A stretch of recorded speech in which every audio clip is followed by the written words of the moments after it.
Okay, so we're just going into the end of the first phase of this 2-year plan for making London my home as an artist. I was kind of expecting to be here around the 8 or 9 month point, so coming out of Christmas, so we're a little bit ahead. And if everything goes right in the next 2 weeks, then I think I'm going to be in a place where I can fund and grow the projects that I really want to do at summer next year. So we're kind of exiting this phase now where main things I want to achieve are having a clear funnel. So is there some way for me to talk about something online and create content that then go to something that I can say, hey, here's some products that I sell, and sort of build a bit of energy around the people that I'm with that lets them understand my process a little bit more. And this is a huge jump from what I was doing 2 years ago or even last year, where I would just sort of make stuff in a studio, text a bunch of people that have either collected my stuff before or that I'd bumped into while making it, and just say, hey, this is the stuff that's available. Here's the stuff you've already seen and hasn't been sold, and here's the stuff that I've been hiding from everyone and I think you'd really like. And what I want to do is create a little bit more of a dialogue, because my time frame's changed. So this 2-year plan in London was really, where do I want to put my home so that I can get enough art into the world to actually make a difference in the way that I believe art can. And I think there's going to be like 3 factors on there. One, people actually have to care. I can't just be sat in a room making art that I like and no one cares about. It's just not going to happen. I'm not going to be able to fund it.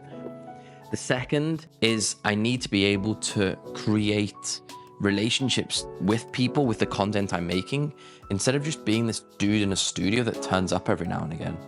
So I've really changed a lot of what I'm creating to go down that side of my art where it's more communicative and a little bit more poppy and fun. I've still got cool paintings. This is something that I really like, the one that's behind me and the one that I'm making in this video. But third thing that I think is really important is that I tie everything together in terms of a narrative. And although there has been a narrative throughout my work over the last 4 years and some common purpose, I haven't really spoken about it.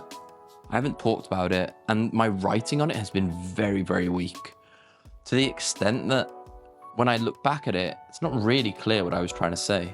I remember this show I did in 2022, and it was kind of the first time I'd shown all my friends that I was like, hey guys, I do art now full time, and this is the stuff I make. And a couple of them bought really expensive pieces from me that weren't that close to me at that point, and it shocked me. It was super cool. And the show did really well. It sold out, and it gave me enough funds to keep going. A guy came in during the show and he completely disarmed me. And he said to me, I like it, but it seems more like a way to cover a surface than tell a story. I was like, man, I do colorful abstract paintings, and I had this rocket launcher in there that I got from Ukraine. I turned to a flower installation. I thought I had this like narrative of like travel and nationality coming through it, and that was called texture, and that was the idea, like there's this really complex texture to nationhood. But he was like, man, what's the story? And I realized at that point that I wasn't approaching things with as methodical a process as I wanted to. So this game, here's the narrative. London, I love London. I want to come to London, and I want to treat London as if it is an article of my love. And I'm going to create art for London that I love. And there are other cities that I love: New York, LA, Paris, Berlin. And I'll create art for them along the way, but really I'm trying to make London my home. I'm trying to say to London, look, I've learned some stuff from traveling.